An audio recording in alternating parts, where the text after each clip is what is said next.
Para hoy tenían que leer el fallo Thomas, ¿sí? De Enrique Thomas. Ahora, para entender cuál es la importancia del fallo Thomas, sobre todo para el sistema de control de constitucionalidad, tenemos que saber algunos detalles del contexto en el cual tiene lugar este fallo. Esto, si bien corresponde a la unidad de control de constitucionalidad,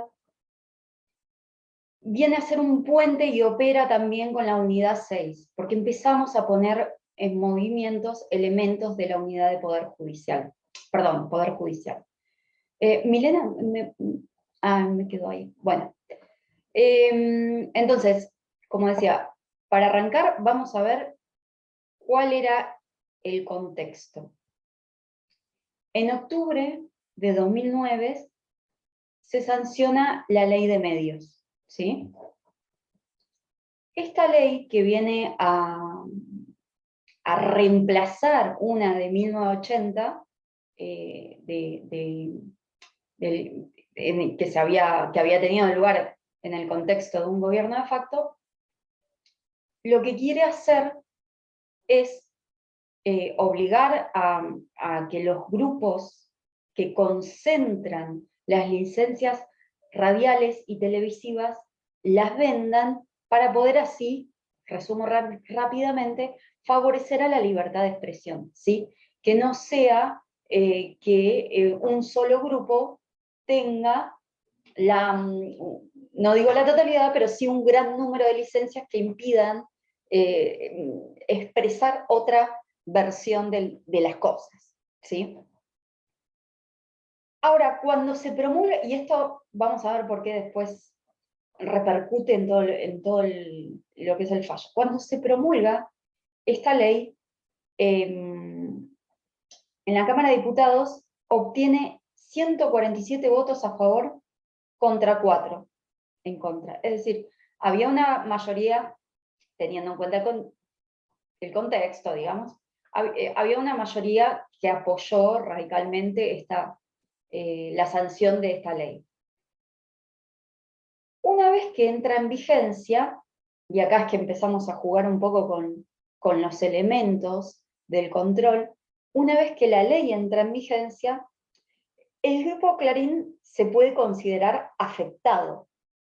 Y en esa calidad es que es uno de los actores que inicia una serie de acciones judiciales para revertir los efectos de la ley y pedir la inconstitucionalidad, que se declare la inconstitucionalidad de la ley de medios. Hasta acá es fácil de entender porque era el propio grupo afectado el que promovía esta serie de acciones que se dio, en realidad tuvo la característica de operar con medidas cautelares, ¿sí? Pero bueno, se entiende desde la lógica del derecho de propiedad y de que ellos tenían legalmente adquiridas una serie de licencias, se podía entender la presentación y la solicitud de estas medidas cautelares en relación al Grupo Clarín, ¿sí? Bien. Uy, había alguien en la sala de espera y no me di cuenta. Ahí va. Entonces, el Grupo Clarín, cuando presenta las acciones, lo que hace al interior de estas acciones es pedir una serie de medidas cautelares que, en el transcurso en que se lleva adelante la acción, lo que tienen las medidas cautelares es que pueden ejecutar una decisión judicial inaudita aparte, es decir, sin escuchar a la contraparte. Supongan, es un actor que se presenta y dice, hay peligro en que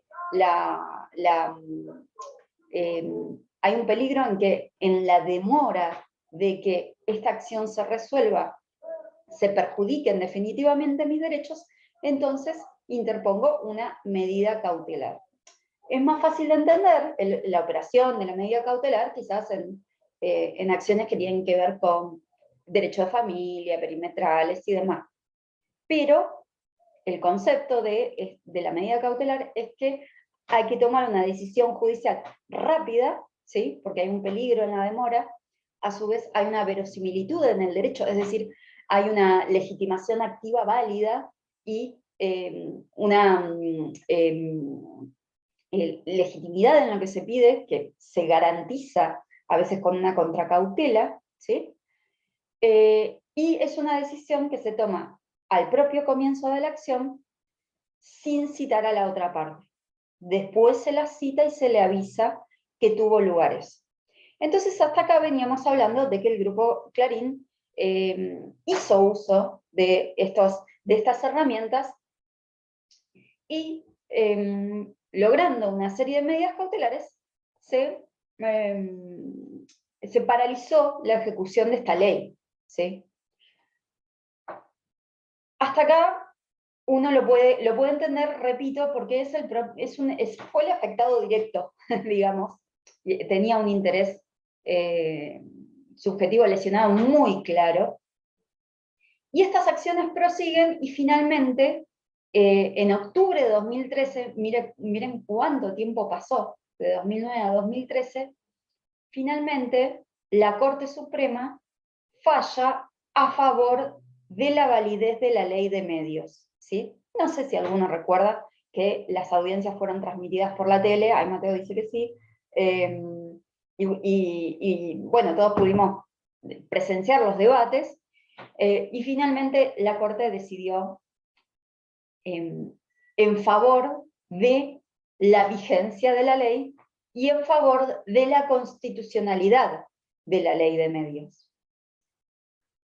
Pero en paralelo a que sucedía esto, hubo otra acción que fue muy interesante en este sentido y que lo que nos aporta hoy día es una claridad muy grande en relación a cómo funciona el control de constitucionalidad, siendo que no es una herramienta o un procedimiento legislado, es decir, previsto en una ley, el control, sino que lo construimos con lo que dice la Constitución, con lo que dice la doctrina, y sobre todo con lo que interpretan los jueces en los fallos. En esta acción que ustedes tenían para leer, que es Enrique Tomás sobre amparo, estamos frente a un diputado que era del peronismo disidente de ese momento, por la provincia de Mendoza. Ahora, este diputado, claramente es uno de los que votó en contra, ¿sí?, de la ley de medios, presenta un amparo en la justicia de Mendoza, interponiendo también una medida cautelar, y, esperen que apago el micrófono de Eugenia, así puedo... Bueno. Entonces le decía, interpone una medida cautelar en la justicia de primera instancia de Mendoza, diciendo que sus derechos habían sido lesionados, pero, sí, perfecto, Tomás, sí, pero sus derechos en tanto legislador. ¿Qué quiere decir? Él explica que durante el debate parlamentario no había podido hacer las intervenciones necesarias para...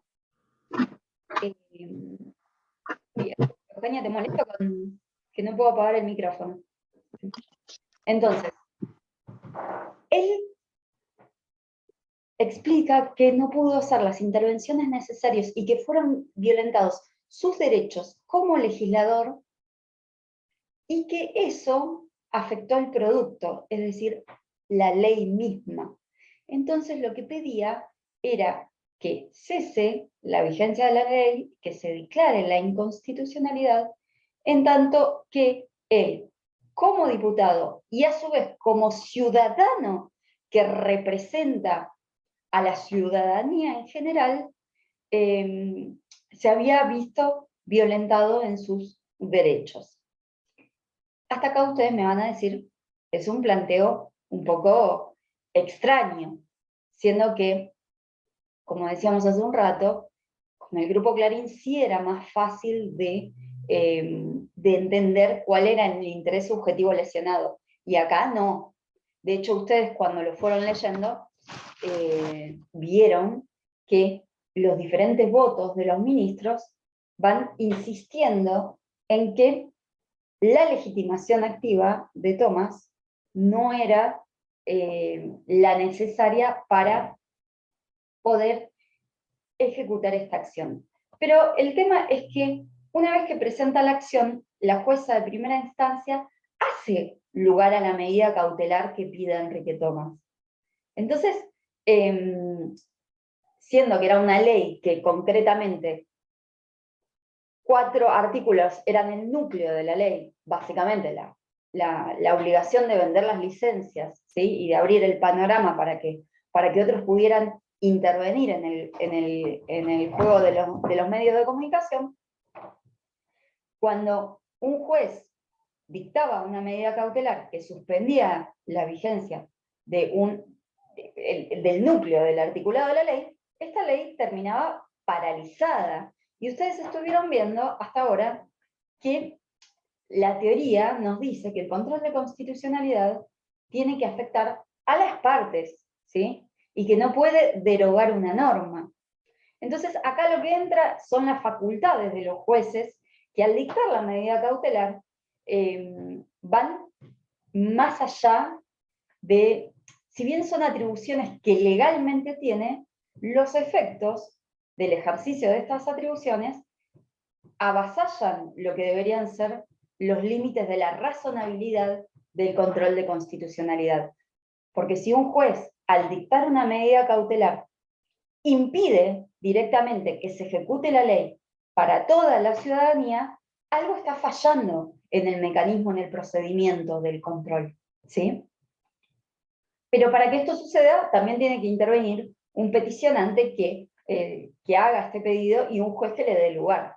En este caso, la jueza de primera instancia de Mendoza le hizo lugar al diputado Thomas y estaba buscando a ver si tenía alguna cita. Bueno, y no solo fue primera instancia, sino que la Cámara Federal también confirma esta decisión de primera instancia de que cese la vigencia de la norma porque Enrique Thomas, como legislador, había sido privado de ejercer el derecho de intervención en la Cámara de Diputados. Estos son los argumentos que relata la sentencia.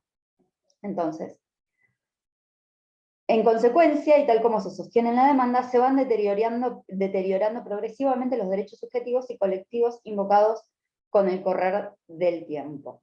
De tal manera, la no suspensión de la implementación de actos concretos de ejecución y aplicación de la ley cuestionada impulsados por el Poder Ejecutivo irrogará un perjuicio de innegables consecuencias. Hasta acá estamos parados en la Cámara Federal de Mendoza, ¿sí? El demandado de esta acción de amparo es el propio Estado Nacional, quien a fin de cuentas es el responsable de la norma, porque pasa por el Congreso, tiene media sanción de la Cámara de Diputados, media sanción de la Cámara de Senadores, y finalmente se promulga, ¿sí?, con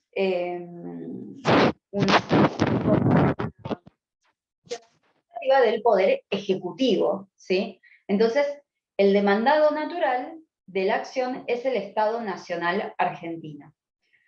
Ahora, el Estado Nacional, ante esta sentencia de Cámara, apela nuevamente, y la Cámara y la causa se eleva a la Corte Suprema. El 15 de junio del 2010, la Corte, fíjense que esto es, ubicados temporalmente, nosotros decíamos, bueno, 2009, en octubre de 2009 se sanciona la norma, ¿sí? Y en 2013 viene finalmente el fallo del Grupo Clarín, que declara la plena vigencia de la norma, ¿sí? Acá lo que vamos a ver a fondo no es propiamente la ley no es lo que nos interesa, la propia ley de medios en sí, que es el fallo del 2013 quien va al centro de la cuestión de la ley de medios, sino cuál es la decisión de la Corte ante una acción iniciada por alguien que integra el poder legislativo. Acá lo que nos interesa es la relación de fuerzas que hay y cómo operan los poderes orgánicos y cómo un miembro del poder legislativo produce un redebate, un nuevo debate legislativo, pero en el poder judicial. Pierde la contienda en el poder legislativo y se cruza de vereda al poder judicial para tratar de obtener así lo que no consiguió en el debate parlamentario, ¿sí? Esto es lo interesante que tiene este fallo en cuestión. Estamos ante una tensión entre los poderes, más allá de la cuestión de la ley de medios, que vale decir, Enrique Tomás no era propietario de ninguna licencia, ni se vio afectado directamente, ni tuvo que vender algún canal de televisión, ni nada por el estilo, ¿sí? Bien, ¿vamos hasta ahí? Profesora, una consulta. Sí. Oh, ¿Sí? una consulta. Cuando se presenta el amparo, cuando Tomás presenta el amparo y se paraliza la ejecución de la ley, ¿se hace para todos, erga omnes, o solamente se favorece al medio que él dice que está siendo lesionado? El problema es cuando la sentencia no declara que es para todos, pero el problema aparece cuando, y vale para este caso y para muchos más, cuando la decisión judicial suspende a pedido de parte un artículo que indirectamente produce un efecto erga omnes. No es que lo plantea Tomás, lo que plantea Tomás es que se declare la inconstitucionalidad de la ley de medios y que a través de una medida cautelar se suspenda la vigencia de parte del articulado de esa ley, ¿sí? Que es justo el articulado que le da cuerpo a la ley. Entonces, no es que pide que se suspenda la norma con vigencia erga omnes, sino que su planteo es otro. Por haber fallado el debate parlamentario, pide que se suspenda. Y eso lo entendí. Hasta cuando lo leí, la respuesta del tribunal, aplaudí porque me pareció fabulosa. Pero digo, ¿hubo una catarata de pedidos de amparo o de acciones de amparo después de lo de Tomás? No, solamente las del Grupo Clarín, que eran las más fuertes, en realidad. Pero esto con respecto a la ley de medios, que solamente las del Grupo Clarín, que en el 2013 obtuvieron su respuesta en la Corte Suprema. De este tipo no hubo, que yo sepa, otra acción. Sí podemos hacer un paralelo con el amparo CFK del año pasado, que es nuevamente un legislador pidiendo algo a la justicia, pero no nos gusta hacer una comparación directa porque en ese caso lo que planteaba Cristina Fernández de Kirchner era sobre el propio funcionamiento del Congreso en una situación excepcional, era bastante distinto a esto. No tenía que ver ni con la vigencia de la norma ni nada, sino pero tiene esta característica de que se presenta un actor legislativo en el Poder Judicial. Sacando estos y algunos otros ejemplos, esta es la más fructífera en cuanto a la jurisprudencia que produce. Y yo creo que eso también puede ser un freno a posteriori, porque cuando se ve esta jurisprudencia, yo creo que otro actor parlamentario lo piensa dos veces antes de, al menos en esta corte del 2010, que no es la misma corte que ahora. Así que lo que tenemos es en soledad a a este diputado. Ahora, entonces llegamos al 15 de junio de 2010 y la Corte decide sobre el fondo de la cuestión, ¿sí? Si concede o no concede el amparo, y por ende, spoileo un poco, pero al no concederlo cae cualquier medida cautelar que esté vigente al respecto. Lo que vamos a hacer ahora es, levante la mano cuántos lo leyeron. Bien, bárbaro. Ahora lo que vamos a hacer es ir pasando. ¿Se entendió la lectura del fallo o fue compleja? Ahí va, más o menos. Vamos a ir pasando por algunas partes de este fallo que puede... Perdón, no lo leí completo, leí la mitad, pero bueno, pues lo que pude leer lo entendí. La otra ventaja que tiene este fallo es que habla de una manera muy didáctica. No son los viejos fallos de... No sé si tan viejos, porque Schifrin, por ejemplo, en el 2017, con otra corte, cuando se dictó, y son 113 páginas complicadas, pero este es concreto, corto, y va al corazón de la cuestión de control de constitucionalidad y de cuáles son las facultades de los jueces, porque otra pregunta que nos hacemos es ¿hasta dónde puede llegar un juez con su decisión en relación a una decisión del poder político puro? Porque, como seguro Ezequiel les repitió hasta el cansancio, el control de constitucionalidad deviene finalmente, cuando tiene un ejercicio irrestricto, en una potestad contralegislativa, que puede llegar a, como es en este caso, a anular una norma emitida por los poderes políticos electos popularmente. Y acá es donde viene la pregunta de fondo sobre la legitimidad de estas decisiones del Poder Judicial que finalmente vienen y revierten una política pública que viene de una decisión indirecta popular, ¿no? Que somos nosotros quienes ponemos a los miembros del Poder Legislativo y del Poder Ejecutivo en sus funciones. Arranca entonces este fallo. Siempre van a ver que los fallos tienen la misma estructura. Lo primero que hace el ministro o el juez, vale también para los fallos de Cámara o de primera instancia, es hacer un somero repaso de los hechos.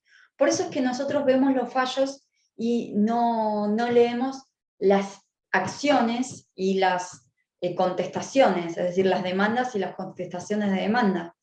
Porque el juez en el fallo repasa lo que dijo la parte actora, repasa lo que dijo la parte demandada y finalmente dice lo que decide él. Es como un cuentito que va contando. Con algunas palabras raras, pero es un cuentito al fin. Entonces, dice, vistos los autos, es decir, que tiene el expediente a su estudio, frente a sí, considerando que en cuanto al relato de los hechos y antecedentes de la causa, corresponde... esperen, porque yo lo tengo cortado, les cuento, yo los tengo cortados por votos, entonces tenía miedo de haber agarrado un voto posterior. Entonces dice que visto lo que dijeron las partes particularmente lo que dijo el procurador, entiende el juez que la cuestión sometida tiene relación con la valoración constitucional de la ley de medios. Perdón.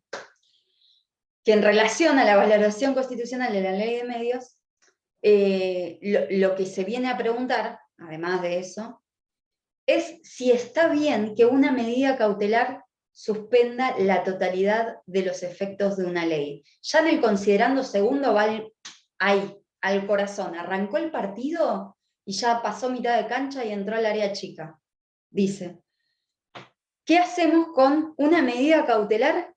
El cuarto renglón ya, que suspende la totalidad de los efectos de una ley.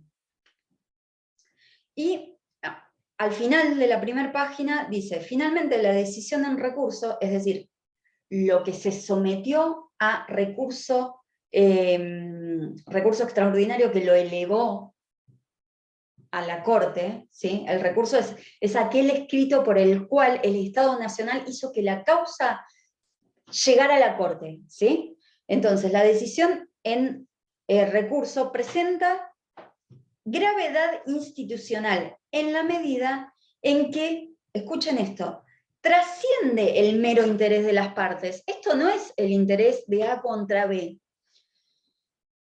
Y directamente para comprometer el sistema mismo de control de constitucionalidad y el principio de división de poderes previsto en la Constitución Nacional. Acá yo estoy parada, traten de... ¿Lo tienen a mano? Vayan al final de la página. Eugenia, ¿lo tenés por ahí abierto?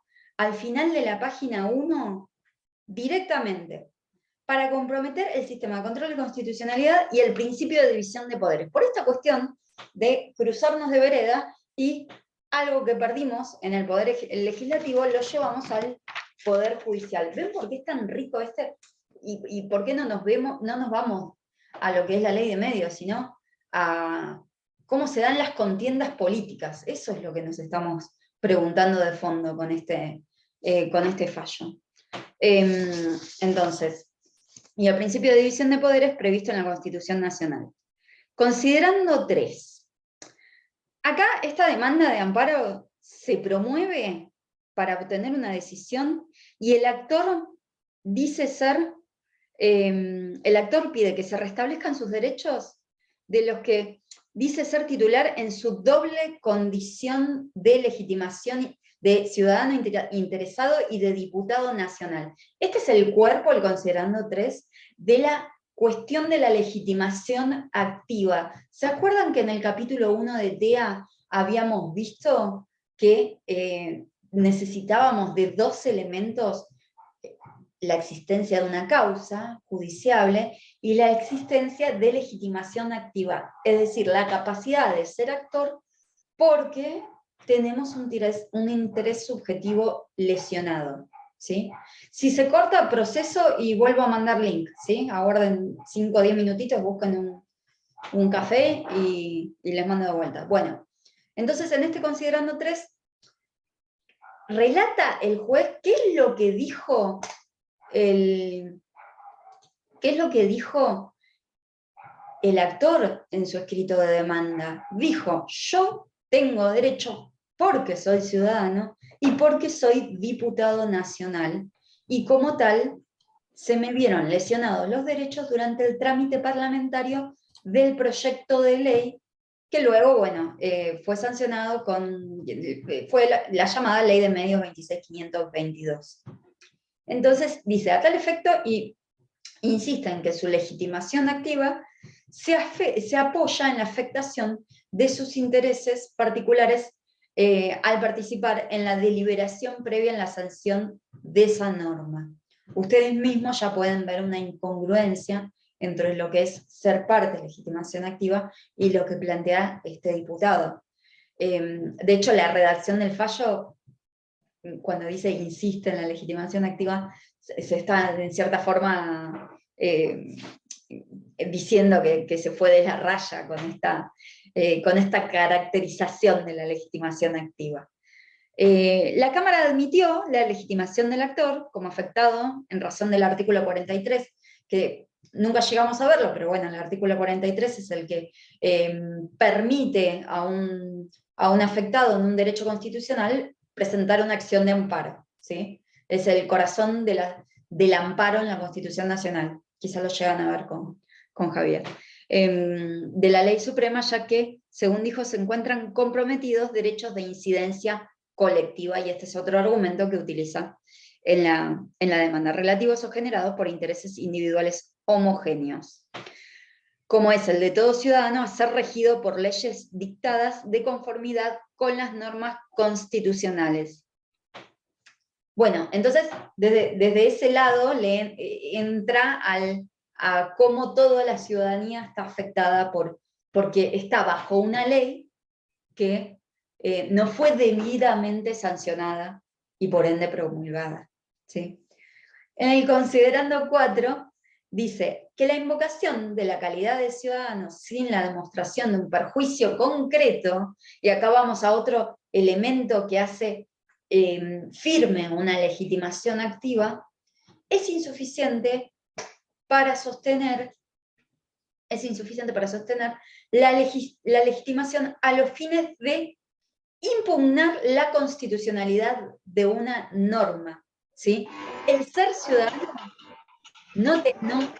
por solo no sirve para pedir que una norma se declara inconstitucional, sino que lo que falta es demostrar el daño concreto, demostración de un perjuicio concreto, dice el considerando 4.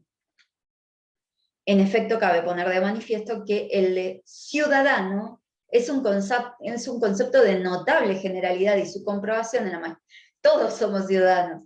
En la mayoría de los casos no basta, el ser ciudadano no alcanza para demostrar la existencia de un interés especial o directo o inmediato, concreto, sustancial, que permita tener por configurado, y fíjense el concepto, un caso contencioso, lo que veíamos de existencia de casos según el artículo 116 de la Constitución Nacional.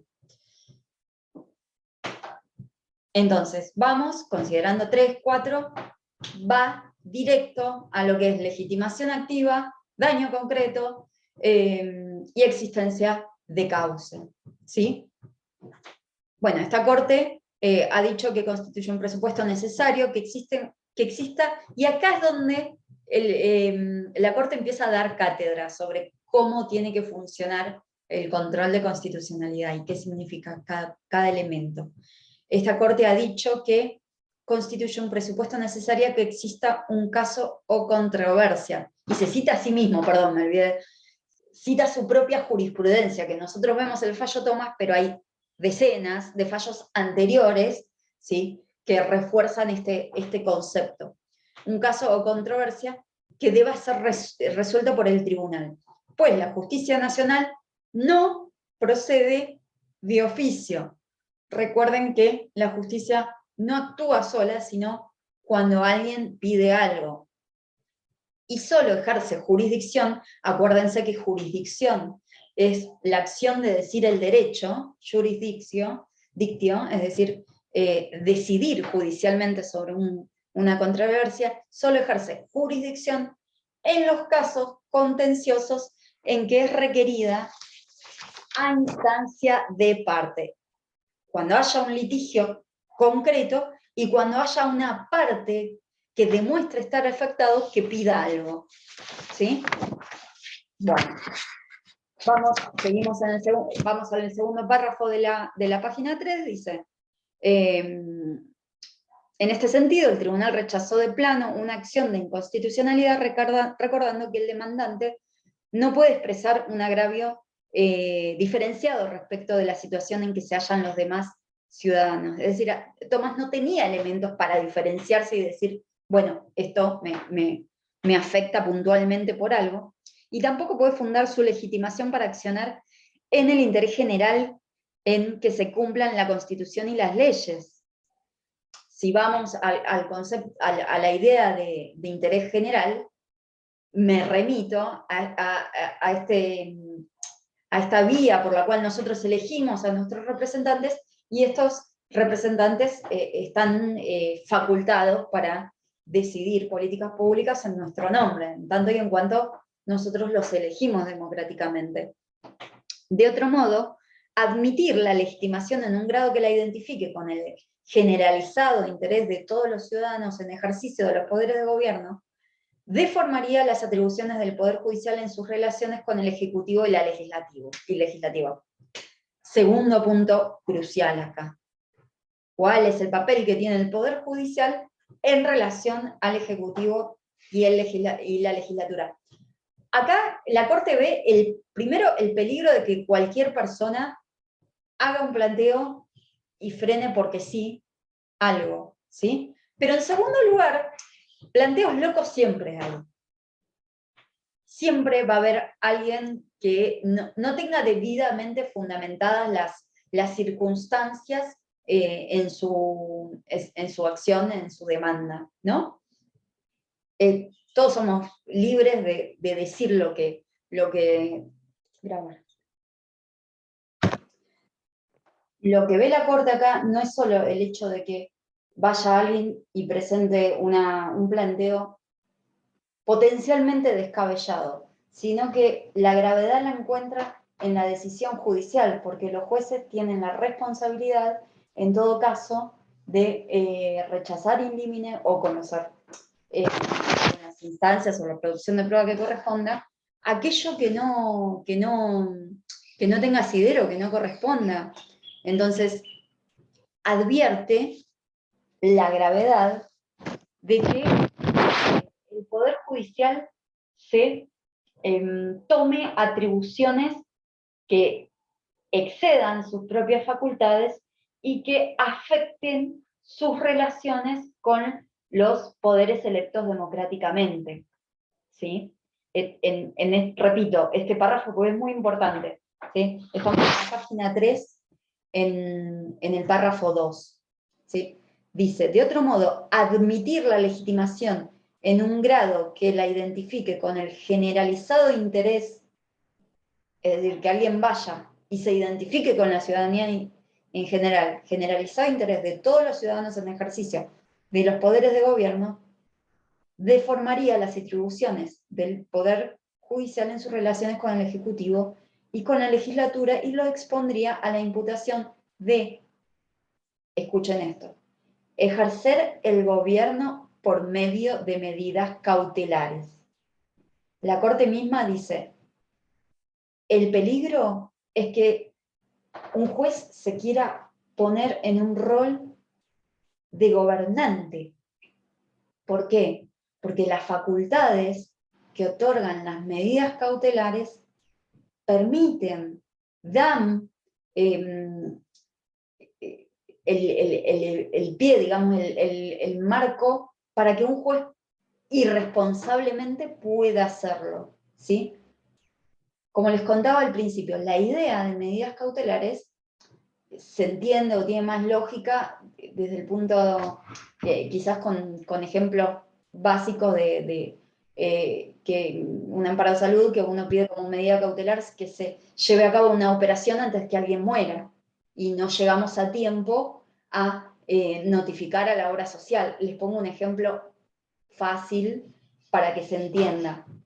Pero en razón de este tipo de situaciones que son más fáciles de entender, es que los jueces tienen esta atribución del dictado de las medidas cautelares siempre y cuando se cumplan los 3 requisitos que les contaba: la verosimilitud en el derecho, el peligro en la demora, y la contracautela.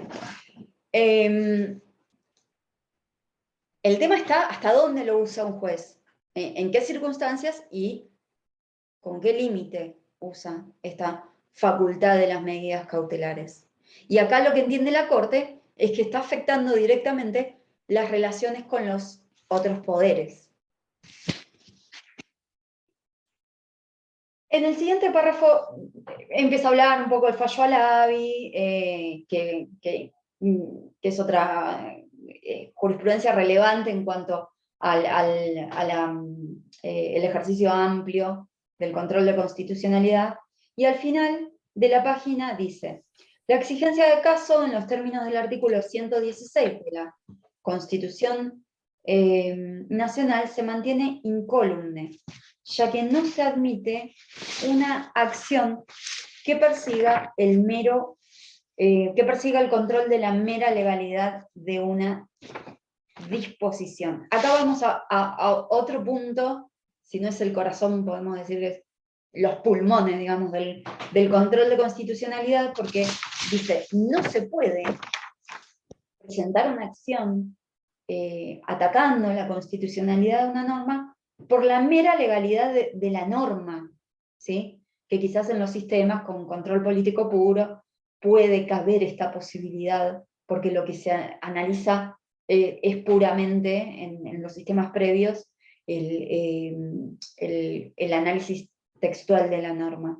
Acá no, control abstracto no. Tiene revisar por revisar la norma que ya entró en vigencia, no. Tiene preeminencia lo que decidió el Poder Legislativo o lo que decidió el Poder Ejecutivo en su decisión, y después, si esto afecta en una forma incorrecta a alguien, es que se puede atacar, pero no ejercer un control abstracto de la norma, ¿sí? Estoy en la página 4, por si se perdieron en el primer renglón. Y ahora voy al considerando 5, en el párrafo siguiente, que nos dice que la legitimación de Enrique Thomas, fundada en su carácter de miembro integrante de la Cámara de Diputados de la Nación, dista mucho también de ser un tema novedoso en la doctrina de los precedentes de esta Corte.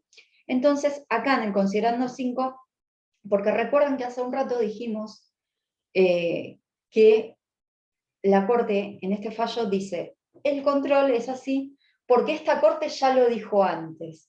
No, como no tenemos una ley de procedimientos del control de constitucionalidad, es la Corte la que habla a través de sus fallos y nos explica, y no es esta la primera vez, sino que, y la Corte tiene esto de citarse a sí mismo, le encanta esta autorreferencialidad extrema. Bueno, en el fallo CFK también pasa mucho. Entonces cita Dromi, Polino, Gómez Díaz, una serie de fallos clásicos que hace 10 años veíamos en esta instancia, que ya dicen, digamos, insisten en esto de que no se redebata una cuestión legislativa. En el último párrafo de la página 4 dice, tampoco la mencionada calidad parlamentaria lo legitima para actuar en resguardo de la división de poderes. Es decir, no porque uno se presente como diputado va a ser la salvaguarda, todo lo contrario, la salvaguarda de la división de poderes ante un eventual conflicto entre normas dictadas por el Poder Ejecutivo y leyes dictadas por el Congreso, toda vez que, con prescindencia de que este último cuerpo posea o no aquel atributo procesal, es indudable que el demandante no lo presenta en juicio, ¿sí? No tiene cómo explicar que la división de poderes está en peligro con la norma y que él viene a rescatarla. Ya estoy en la página 5. En el segundo párrafo del expuesto surge que un legislador no tendría legitimación activa cuando, y esto es riquísimo, cuando lo que trae a consideración de un tribunal de justicia es la reedición de un debate que ha perdido en el seno del Poder Legislativo por el juego de las mayorías y minorías respectivas. Por el contrario, dicha legitimación podría eventualmente resultar admisible cuando se trata de la afectación de un interés concreto y directo a su respecto. Es decir, le dice, vos, Enrique, si tuvieras una licencia de radio, un canal, podés venir, pero no como diputado y siendo que venís porque perdiste en la votación de la Cámara de Diputados. Entiende la Corte que esta acción, la presentación de esta acción, es una revisión de un debate que se ha perdido en el Congreso, y que se ha perdido justamente con mayorías, minorías, con las de la ley, digamos. Profesora, acá se ve de pleno que es un acto político. Exactamente, es una acción políticamente relevante, digamos. La legitimación real, subyacente, es política la que tiene, el interés que tiene no es un interés legítimo por un daño lesionado, sino que es político. Claro, vamos a usar la palabra interés, porque recordemos que legitimación no tiene para estar en sede judicial. Interés sí, un interés político. si es uno de los que perdió, digamos. Pero legitimación no, no posee, y está bueno que la Corte haga una lectura de esto, diciendo, bueno, en el Poder Legislativo hay un juego de mayorías y minorías, y yo no me puedo meter como Poder Judicial. No está bien que me meta, porque estaría vulnerando yo la división de poderes, me estaría excediendo yo de mis facultades, y nadie me votó para que yo pueda hacer eso. Y también es interesante, es lindo ver cómo se limita a sí mismo la Corte, que no pasa mucho. Entonces, que dice, bueno, veamos hasta dónde podemos llegar. ¿Cuáles son nuestros límites para actuar? No actuemos como si fuésemos reyes o gobernantes a través de una sentencia. No, porque tenemos una responsabilidad en lo que es la división de poderes.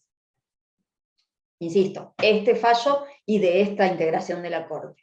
Después hay muchos casos donde la Corte no sé, podemos hablar de evolución, pero cambia su opinión respecto de algunos temas. De este mantuvo una línea porque, insisto, el fallo CFK cita mucho el fallo Thomas, hace relación, que más allá de que se haya rechazado en ese caso la acción declarativa de certeza, ambos partidos políticos lo entendieron como un triunfo, digamos, desde el punto de vista de que se pierde la acción, pero por el otro lado, desde esta actitud de obiter dictum, de decir, bueno, legislatura, entrá a sesionar y arreglate, ya sos grande, digamos, en el fallo CFK, digo.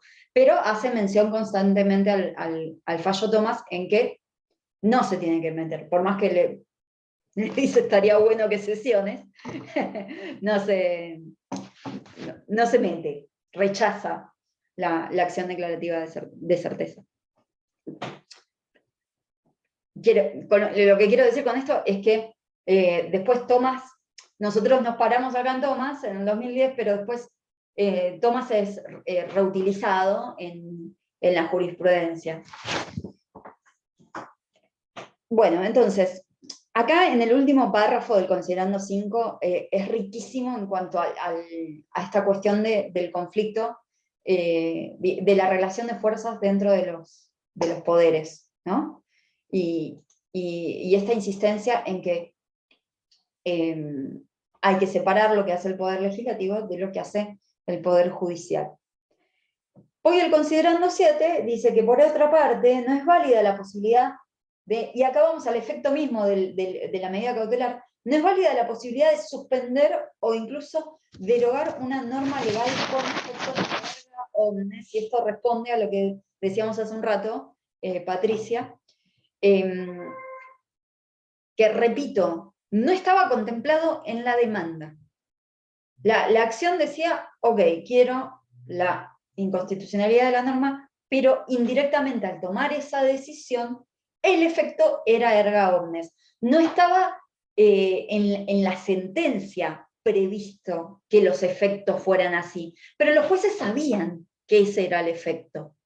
¿Sí? Perdón, profesora, en una parte al comienzo dice, el tribunal expresa que como que Thomas estaba tratando de llevar la legitimación también como a un caso de incidencia colectiva. Sí, porque uno de los fundamentos en que se sostiene es en la capacidad, digamos, que otorga el 43 en la afectación de los derechos de incidencia colectiva. Pero ahí voy a un caso más, se puede entender quizás con una acción que impida la contaminación del agua, ¿sí? Son procedimientos previstos, bien previstos, a eso quiero apuntar. Se entiende en otras circunstancias. Si se está contaminando el agua y está matando a una ciudad entera, bueno, listo, hay un derecho a incidencia colectiva, se puede presentar X y que los efectos sean para ese grupo poblacional. No acá, dice. No. Yo creo que el abogado cuando presenta la acción se tira el lance de muchas cosas, Pero después la responsabilidad está en el juez, el abogado y el actor, digamos, el actor representado, porque esto no lo redacta el patrocinante de Enrique Tomás, ¿no? Pero después está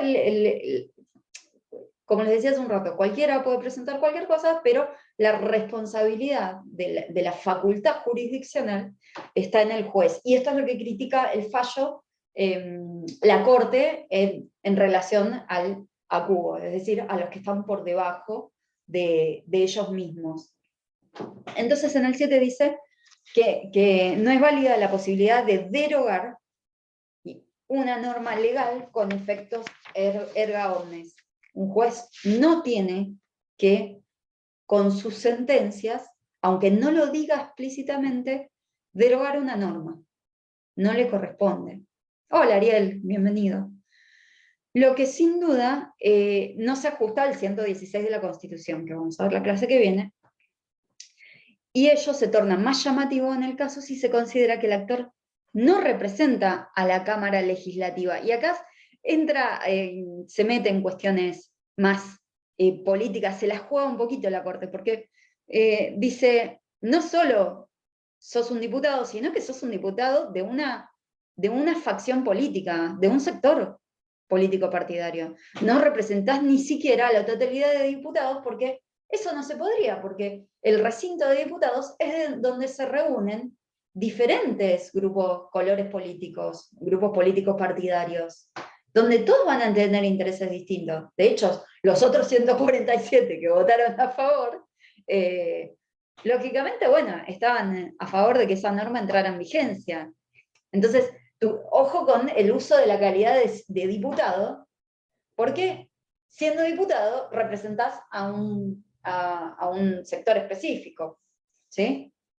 Podría ser que si lo hubiera presentado un defensor del pueblo, entonces... Eso, bien. Hay ciertas calidades que tienen algunas personas, como el defensor del pueblo, o los defensores oficiales, bueno, me viene a la cabeza ONG, lo que fuera, que quizás pueden tener ciertas atribuciones, pero derechos de incidencia colectiva, no en este tema, ¿no? Pero bueno, hay personas que pueden representar a otros dentro de esta capacidad amplia de instar el control de constitucionalidad. No un diputado, y menos queriendo revertir un resultado del Congreso, pero lo interesante es que la Corte siempre se mantiene un poquito al costado de estas cuestiones, de estas explicaciones político-partidarias.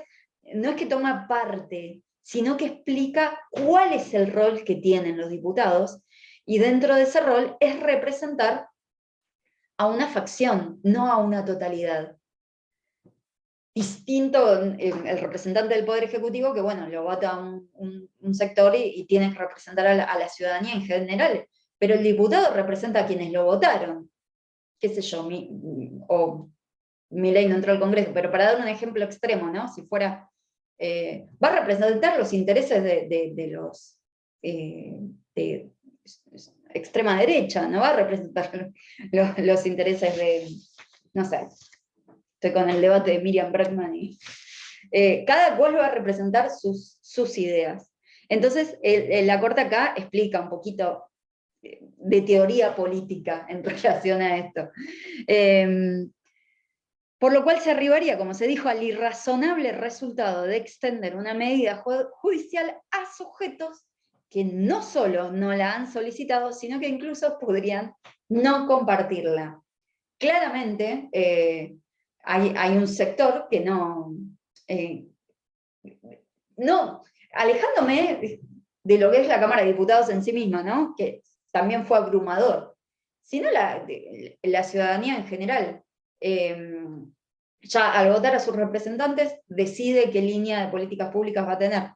Entonces, estas medidas cautelares que decidió primera instancia en Mendoza y Cámara de Mendoza, lo que hicieron es ir en contra de la voluntad de muchos otros, al tomar una decisión que tenía efectos erga omnes. Quizás las radios chiquitas de Mendoza estaban súper contentas, ¿sí? ¿Se entiende con todo esto? Entonces no tenía derecho el juez de dictar una decisión que avasallara los intereses de quienes no se han presentado a la justicia. Y de esto hablábamos un poco, bueno, ya pasaron como 5 clases, ¿no? Con el fallo de La Matanza, el fallo del tarifazo. ¿Hasta qué punto un juez puede decidir algo sobre alguien que no lo decidió? ¿No? Con el tarifazo quizás se entiende un poco más, que todos los vecinos de La Matanza fueron beneficiados y quizás alguno quería pagar un poco más. Estaba viendo si se estaba grabando, no estaba muy segura. Bien, ahí está. Bueno, en este sentido el tribunal ha destacado con señera precisión que la misión más delicada de la justicia es la de saber mantenerse dentro de la órbita de su jurisdicción, sin menoscabar las funciones que incumben a los demás poderes. Y acá marca los límites de la cancha de juego el Poder Judicial y dice: yo me puedo meter hasta un punto, no puedo meterme con los otros poderes porque ya sabemos lo que pasó cuando esto sucedió. Muchísimo menos, agrego yo, pero de todas maneras se da a entender en algunas partes, muchísimo menos cuando los otros poderes son electos popularmente, ¿sí? No son... que el Poder Judicial no tiene esa validez, esa calidad, digamos. Esa legitimación, no tiene la legitimación del pueblo. O Sí, sea, actúa dentro de sus competencias. yo usaría la palabra legitimidad y no legitimación. ¿Sí? No tiene la legitimidad popular, porque legitimación siempre solo pueden tener los que se presentan ante el juez, pero no la tiene, y esto, no, por eso ve el peligro la Corte de caer en lo que es un gobierno de los jueces, que no puede suceder, ¿no? Reconociéndole el cúmulo de facultades que constituyen la competencia funcional del Congreso de la Nación como órgano investido del poder de reglamentar los derechos y garantías reconocidos en la Constitución Nacional con el objeto de lograr la coordinación entre interés privado e interés público. De hecho, explica que es el Congreso el que tiene estas responsabilidades, y no el Poder Judicial. Profesora. Sí. ¿Podría volver a repetir la diferencia entre legitimidad y legitimación? Activa, como vimos en el capítulo 1 de TEA, es esa capacidad de presentarse ante la justicia cuando hay un daño concreto y judicial. Lo que refería Patricia era la legitimidad en cuanto a que hay órganos que son electos popularmente, mientras que los jueces o los miembros del Poder Judicial no tienen esa característica, porque no los votamos, siendo que venimos trabajando esta tensión que hay en el fallo Tomás entre los poderes políticos electos popularmente y el Poder Judicial en las decisiones de primera instancia, Cámara, y finalmente en esta decisión de Corte. Entonces siempre asociamos legitimación activa a la capacidad de presentarse a la justicia, y legitimidad popular, por otro lado, es en relación a quienes eligen los órganos que luego deciden sobre, en este caso, sobre esta acción en concreto. Entonces pasamos al considerando 8, que por lo demás cabe señalar que el acuo, acuérdense que acuo siempre nos refiere a el juez inferior, el que dictó la decisión que se está atacando a través del recurso en cuestión, ¿sí? Que el acuo debió haber considerado que una cautelar que suspende la vigencia de toda la ley 26.522 con efecto erga omnes tiene una significativa incidencia sobre el principio constitucional de división de poderes y el modelo de control de constitucionalidad. Acá le pega un reto directamente, está retando a la jueza de primera instancia y a la Cámara, diciéndole, cuando dictás la medida cautelar, tenés que ver cuáles son los efectos de esa medida, tenés una responsabilidad sobre tu decisión, porque dictaste una medida cautelar que tuvo un efecto general, y eso invalida directamente la política pública de fondo, ¿sí? Que sería la ley de medios. Entonces, debió haber considerado que una cautelar que suspende la vigencia con efectos erga omnes tiene un efecto sobre la división de poderes, porque está anulando algo que decidieron los otros poderes.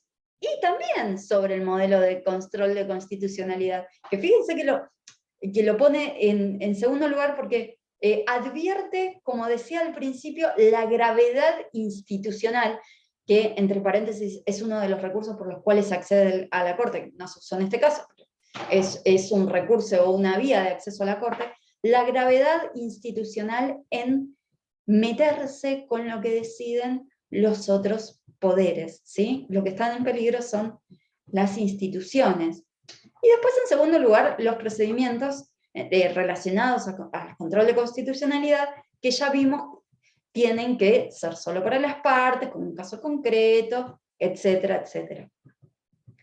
Pero bueno, la responsabilidad de la Corte es explicarnos un poco sobre el control de constitucionalidad, dado que no hay una legislación taxativa al respecto. Entonces, en el párrafo siguiente, nos hace un pantallazo, y esto es muy lindo, un pantallazo de lo que son los modelos doctrinarios de control de constitucionalidad. Entonces, nos dice, en efecto, el derecho constitucional comparado conoce dos modelos puros u originarios de control de constitucionalidad: el difuso o estadounidense y el centralizado o austríaco.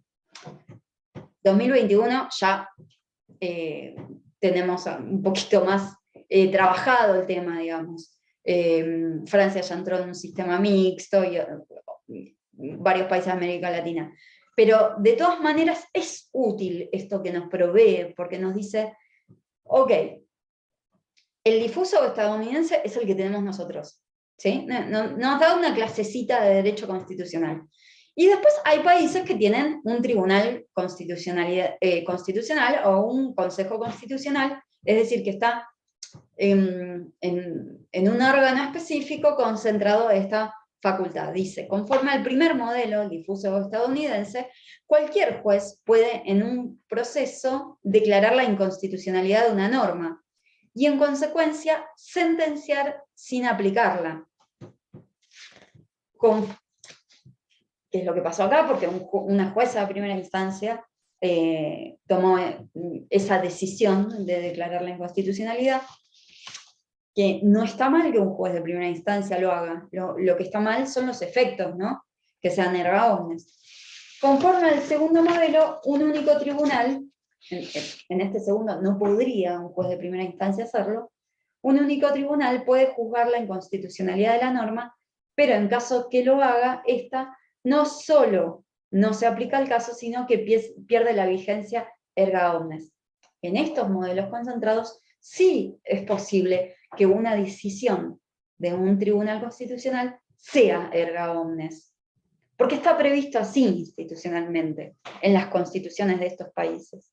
El derecho comparado conoce también modelos impuros o combinados que, sin perjuicio de la facultad de todos los jueces de declarar la inconstitucionalidad de la norma y no aplicarla en la sentencia, admiten también la existencia de un único tribunal con competencia para conocer de ella y hacerle perder vigencia erga omnes. Acá nos explica un poco cuáles son los modelos vigentes al respecto.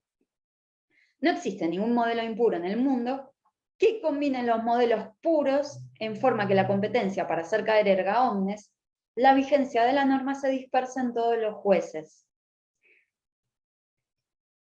En el modelo difuso estadounidense no se puede decidir erga omnes. En el modelo de tribunal concentrado y en los combinados sí se puede. Pero lo que no se puede es en el modelo estadounidense, en el modelo difuso, que un juez cualquiera tome una decisión erga omnes como pasó acá. Simplemente porque la dispersión de una potestad contralegislativa de semejante magnitud es inimaginable, dado que abriría el camino hacia la anarquía, poniendo en peligro la vigencia de todas las leyes. Si nosotros en nuestro modelo, cualquier juez tuviese la atribución de dictar una decisión así, imagínense que cualquier juez derogaría las normas.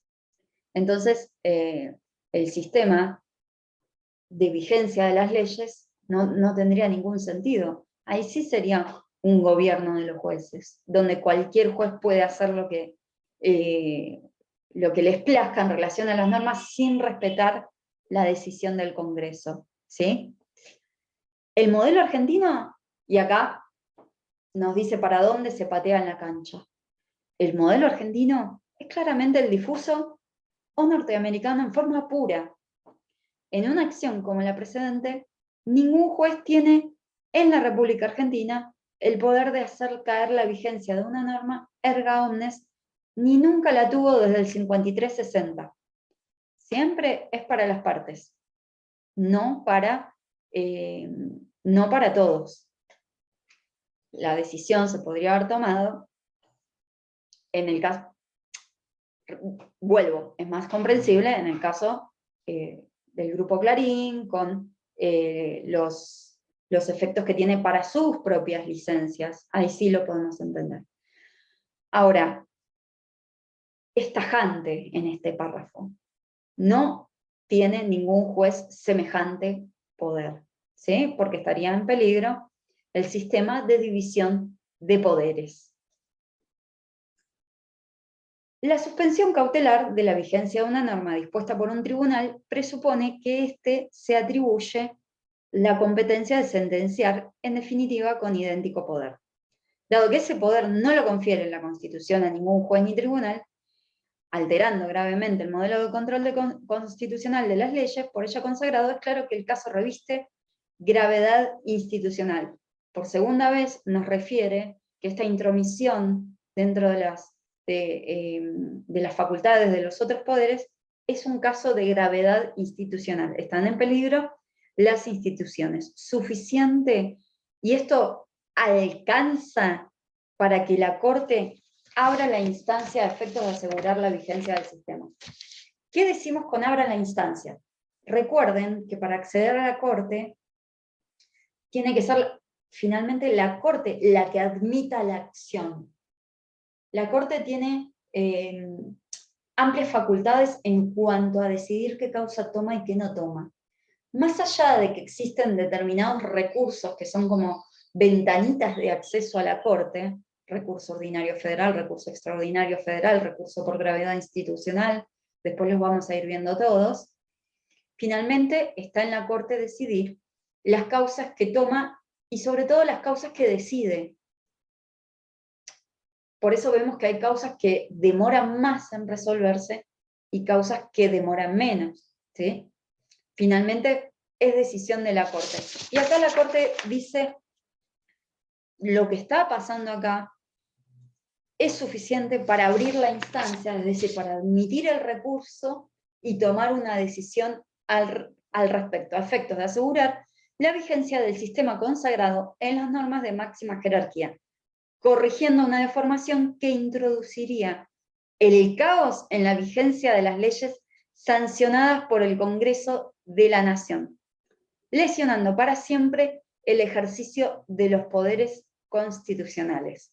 Bueno, acá con un poco de drama le agrega, pero en realidad es dramático esta atribución. Dice, sería caótico que un juez decida, bueno, esta ley sigue vigente, esta ley no, indirectamente, y no tendría sentido la proyección de los poderes dentro de la Constitución Nacional. Vamos a cortar acá y mando un link más, ¿les parece? Porque si no vamos a terminar después de las 7. ¿Están ahí? Ok. Cortamos, arrancamos y terminamos, ¿te parece? Igual vamos... Perfecto. Ok, dale, profe. Estamos. Ya llegamos al considerando 9, ¿sí? Estábamos en el final del considerando 8, que preveía que esta situación podría generar caos en la vigencia de las leyes, lesionando el ejercicio de los poderes constitucionales orgánicos previstos en la Constitución. Finalmente, en el último párrafo en el segundo párrafo del considerando 9, dice: a la luz de los principios señalados, es decir, de todo lo que decimos, la medida precautoria dispuesta por el acuo, admitiendo una legitimación del peticionante manifiestamente insuficiente, no aparece como un remedio proporcionado a la naturaleza y relevancia de la hipotética ilegitimidad que se denuncia. Y acá entramos a un elemento muy interesante, que es la razonabilidad que tiene que sostener el juez en sus decisiones. Las decisiones deben ser razonables, por ello dice que nos habla de un remedio proporcionado al planteo que se nos presenta. Es razonable, como les daba el ejemplo rato atrás, proceder a una operación en caso de urgencia y después definir a quién le corresponde el pago, por ejemplo, ¿sí? Hay situaciones donde la razonabilidad es más clara que otras. Y nuevamente es responsabilidad del juez ejercer este principio de razonabilidad y hacer que las decisiones, los remedios que introduce a los litigios, sean equilibrados y guarden proporción con los planteos que se están haciendo, ¿sí?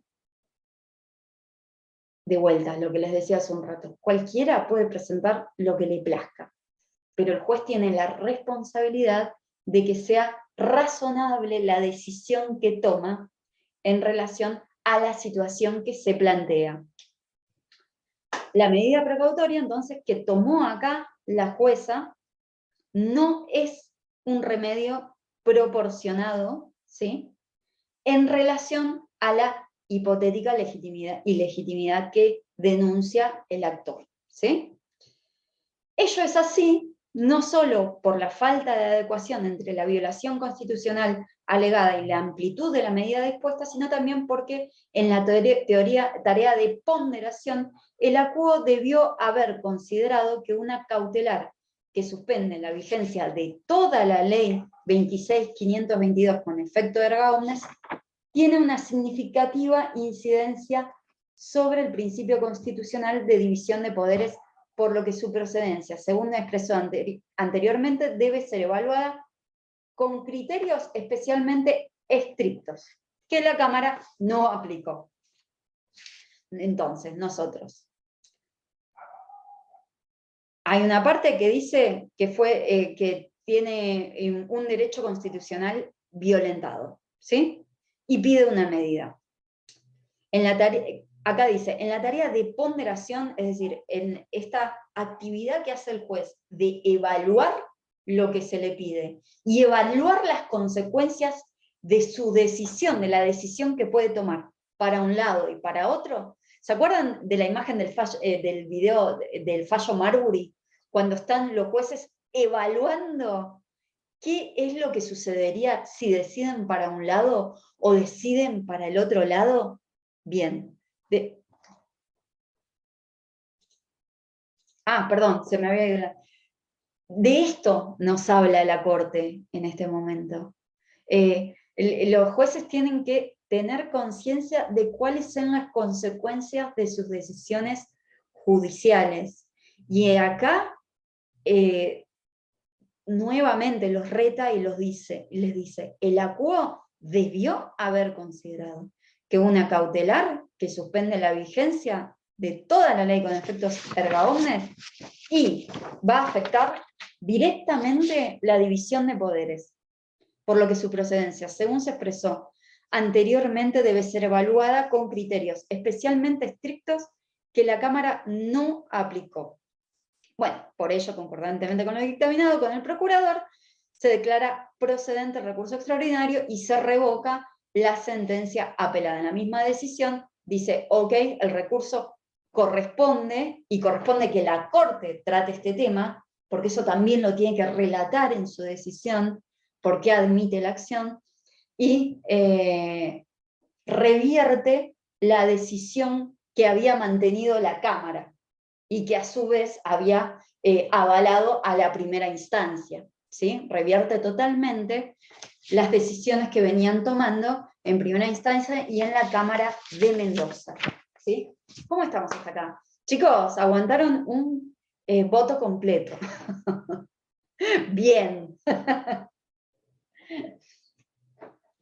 Sí, yo sé que si alguno no lo leyó quizás es más complicado de entender, pero hasta ahora, ¿vamos bien? ¿Sí? Bien, bárbaro. Pasamos a...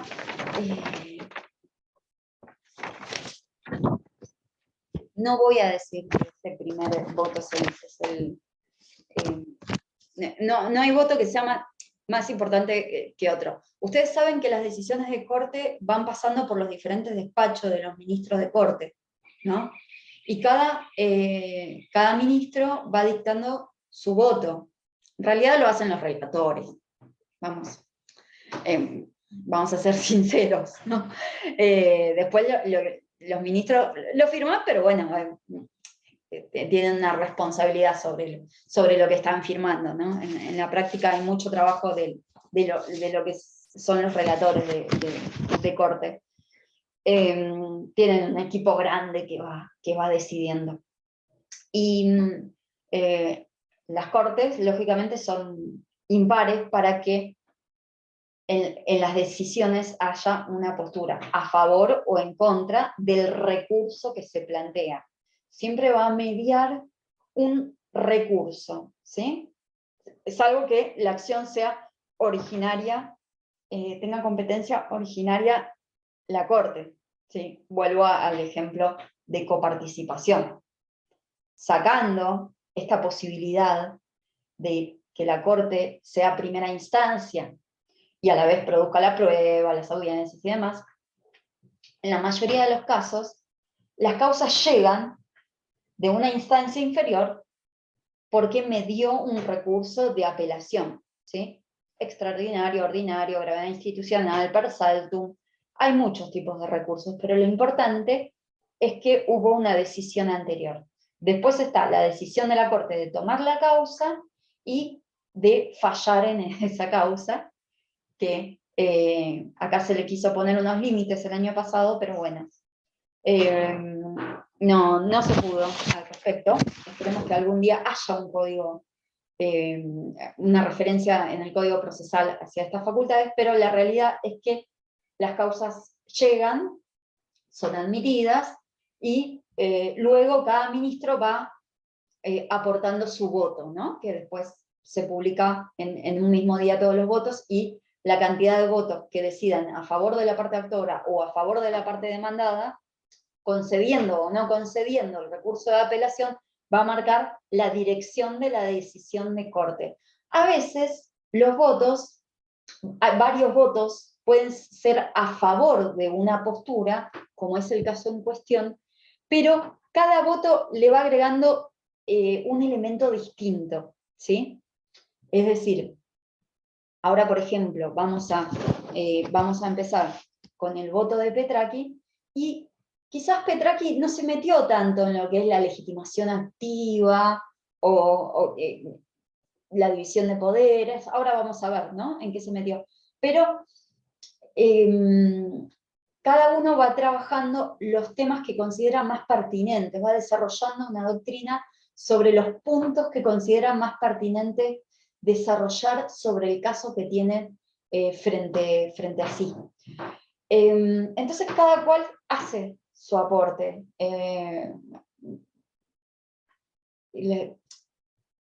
No es un caso que vivimos, ¿no?, pero en Schifrin hay mucho, Rosenkranz y Rosati deciden quizás de una misma manera, pero hablan más de la idea de república, cada cual enfatiza en el punto que le parece más pertinente.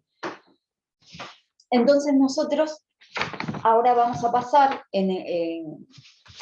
pero muy rápidamente, no los voy a torturar mucho, porque en realidad yo quería enfocarme fuertemente en el primer voto e ir desmenuzándolo, cosa que ya hicimos, y que después ustedes, si ya entienden el primer voto, lo que viene va a resultar muy sencillo, ¿sí? Yo sé que resulta un poco largo esta primera parte, pero si ustedes logran desmenuzar este primer voto, el segundo y el tercero, ya lo sacan enseguida. Acá voy a ir directo. Perdón, Lo que es... profe, no termino, Mateo, no, disculpa. no termino de entender Sí. cómo es esta cuestión de los votos. O sea, Petraki como que no da su aval completo a esta resolución de la Corte. ¿Cómo sería? No, los votos pueden ser en la misma dirección, ¿sí?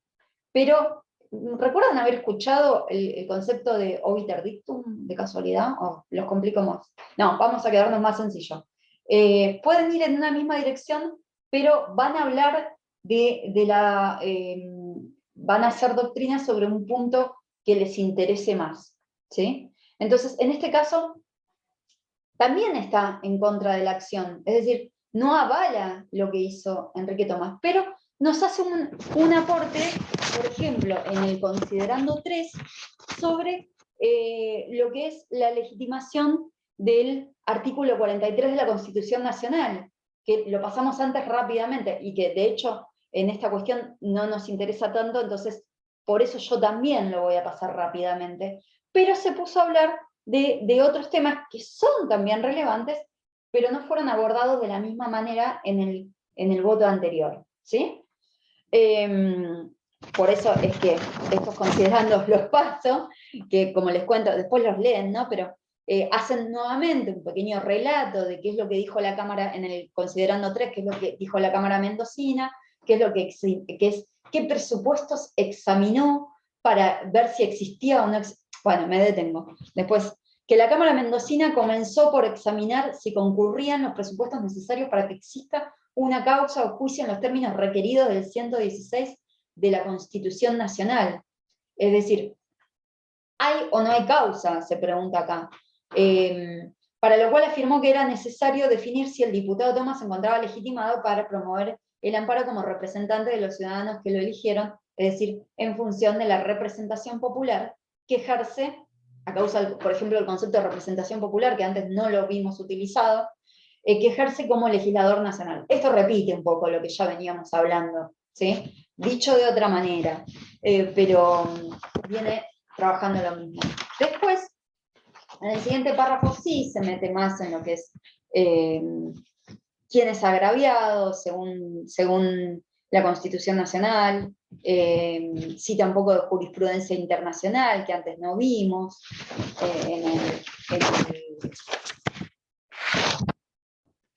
la introducción que hicimos, y en el considerando 4 dice que debe desestimarse el planteado del Estado en cuanto postula que, por su naturaleza, el procedimiento que regula la sanción y promulgación de las leyes no da lugar a una causa cuya decisión corresponda a la rama judicial del gobierno federal. Insiste en la división de poderes, a quien le corresponde decidir sobre la promulgación, sanción de las leyes, y qué es lo que le corresponde al Poder Judicial. Paso un poquito de largo, cita algunos fallos, más fallos sobre que esto ya se planteó, ya se dijo muchas veces, Soria de Guerrero, Alavi y demás. Y rápido, me voy al 5, dice que lo expresado lleva a examinar los agravios enderezados a cuestionar la legitimación del ciudadano y diputado nacional. Acá me detengo un segundo nada más porque la redacción es compleja.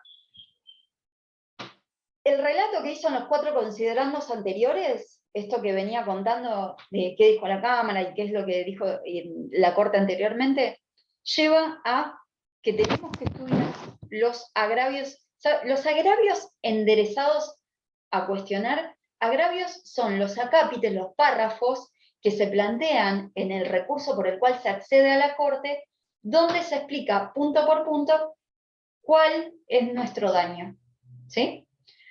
el recurso es un escrito muy largo, el recurso por el cual se accede a la Corte, muy largo, donde puntillosamente quien lo redacta, el letrado que lo redacta, tiene que expresar cada uno de los agravios que le produjo la decisión de Cámara. En este caso, el escrito es presentado por el Estado Nacional, es quien presenta los agravios, y dice, me siento agraviado por esto, por los efectos, por el alcance de la medida cautelar, y explica todo esto, ¿sí? Y va explicando los agravios, y después la Corte tiene que examinar esos agravios enderezados, es decir, los daños relatados, traducido, a cuestionarla,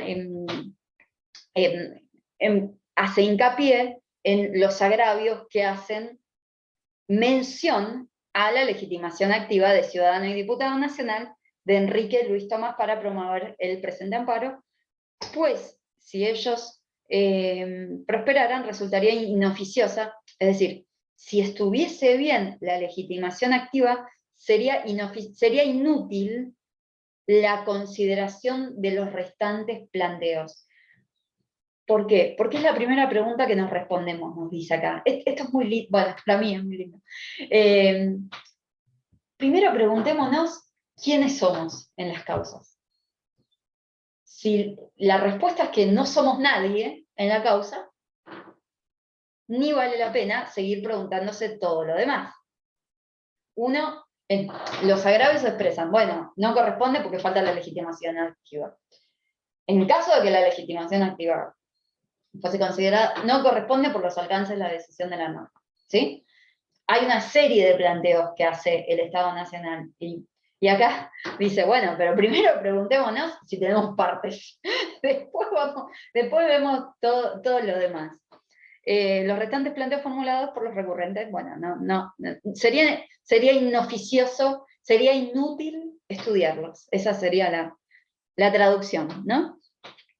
Ello así, toda vez que dilucidar la cuestión relativa a la legitimación procesal del actor constituye un presupuesto necesario para que exista un caso o controversia que deba ser resuelto por el tribunal. Si no tenemos parte, no tenemos caso. Así que es al PP todo, digamos.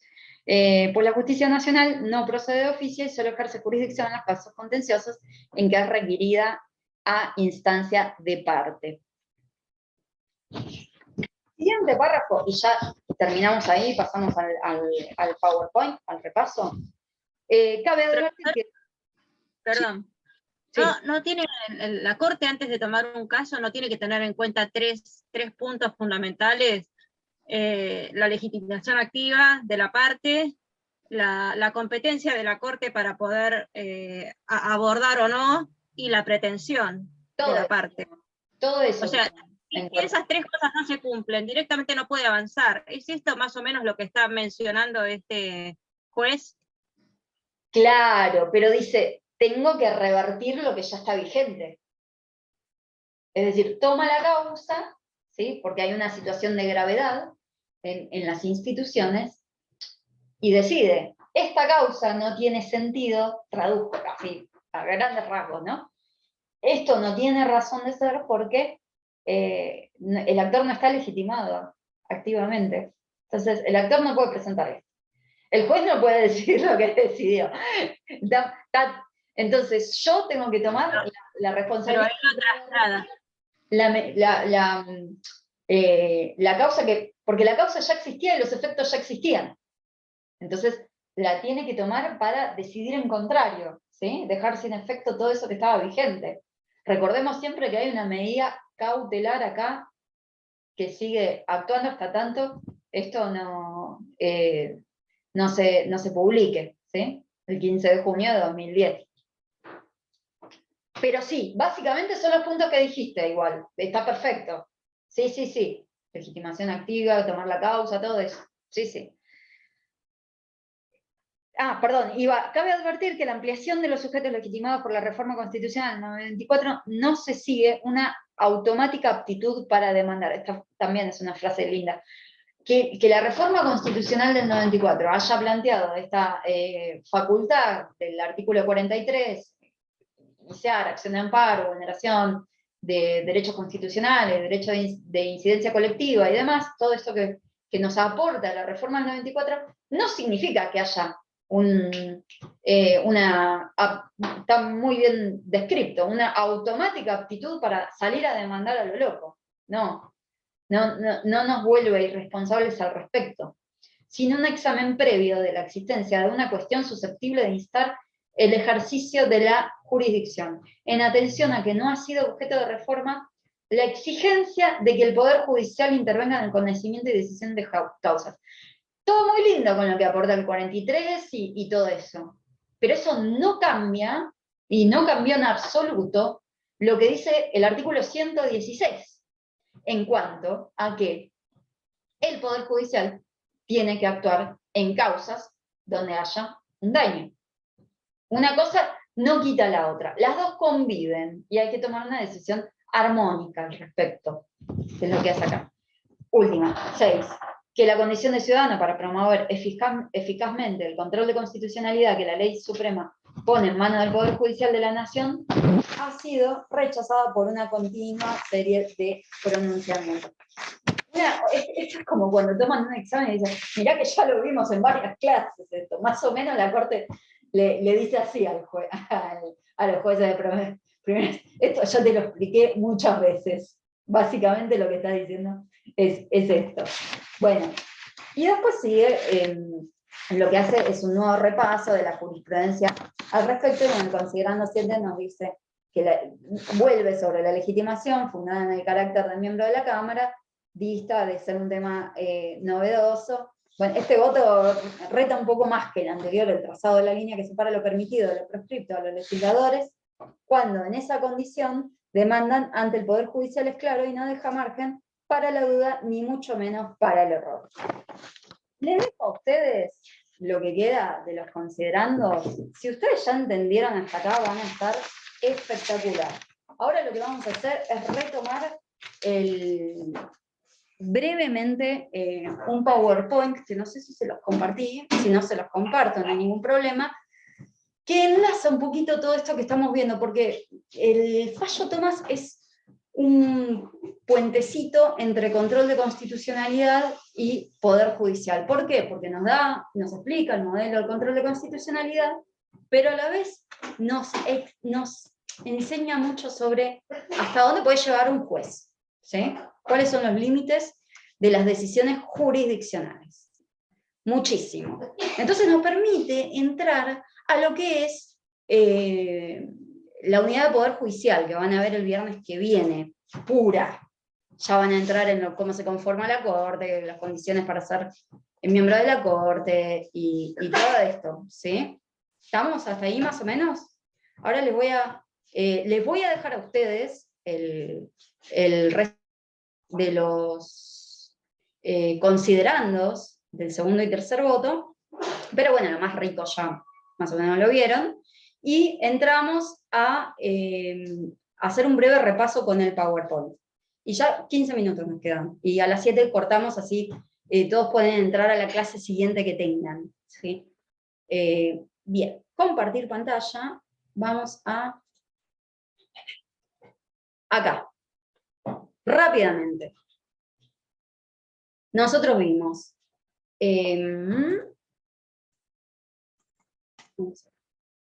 trabajamos lo que es supremacía constitucional, cuál es el orden de las normas, estuvo flojo en los exámenes, y después entramos a cuáles son los conceptos de caso y legitimación, que son los requisitos, los presupuestos necesarios para que el procedimiento de control de constitucionalidad pueda operar, ¿sí? Con esto entramos a lo que dice el artículo 116, que la Corte Suprema y los tribunales conocen y deciden causas. Los jueces no pueden hablar por sí mismos, siempre tienen que tener un actor que presente una acción, y por ende van a tener un demandado que las responda. Debe existir un caso, un daño, una controversia, un daño vigente y actual, debe haber legitimación activa por quien presenta la acción, se debe saber quién es quién en un proceso, el Poder Judicial no actúa de oficio. Esto es un repaso rapidísimo de todo, y esto arranca con el fallo Marbury. Nosotros hacemos un salto atroz porque vamos de Marbury a Thomas, pero hay cientos de fallos en el medio que nos refuerzan estos conceptos que venimos trabajando. Control de constitucionalidad, jurídicamente nos habla de que es comparar una norma con una de jerarquía superior, y sobre todo hacer valer la supremacía constitucional, y esta atribución se la toma la justicia a través del caso Marbury. Pero en realidad el control de constitucionalidad es como dice acá el fallo Thomas, una potestad contralegislativa, ¿sí? Es decir, a veces tiene una atribución tan grande que termina derogando la norma que tenemos.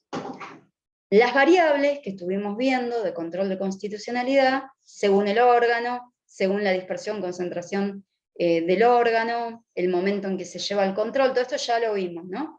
Los efectos, que hoy trabajamos mucho con el efecto erga omnes, y qué es para las partes, y en qué caso, en qué modelos de control de constitucionalidad tiene efectos erga omnes, las vías, y entramos hoy al fallo Thomas, explicando el contexto que tiene lugar en octubre de 2009, la promulgación de la Ley de Medios, cómo fueron las decisiones de los diputados, qué es lo que hizo el Grupo Clarín en relación a la Ley de Medios, el fallo que determina la Corte en 2013 que avala la validez de la Ley de Medios, bueno, esto es 2016, un decreto de necesidad y de urgencia. Trabajamos un montón para que en 2016 un DNU derogue la ley, ¿no? Pero lo tenía que mencionar, igual.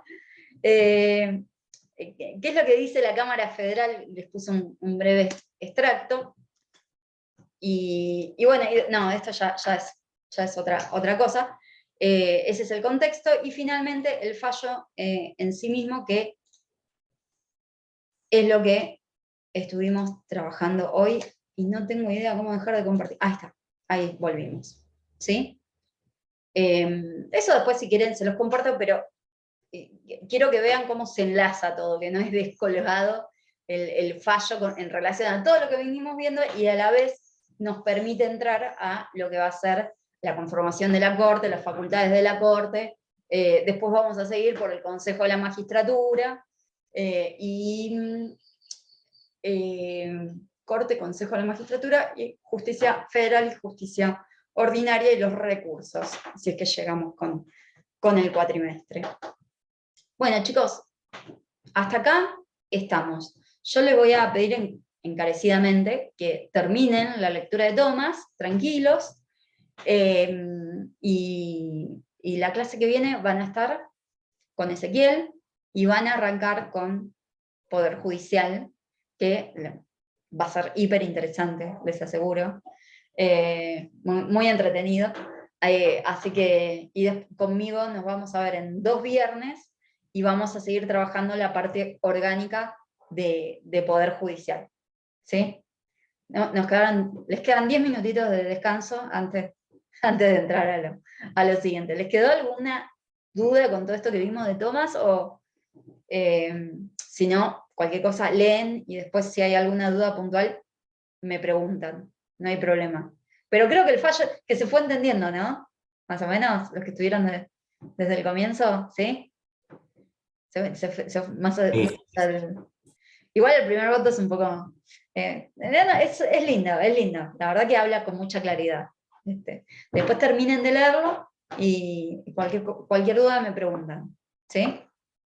Bueno, chicos, el próximo viernes se van a ver con Ezequiel, y después conmigo. Chao, nos vemos. Buen fin de... Chau. Adiós, gracias por la clase. Adiós. Profe. Chao, profe, buen fin de. Gracias, chicos. Gracias, profe. Buen fin de.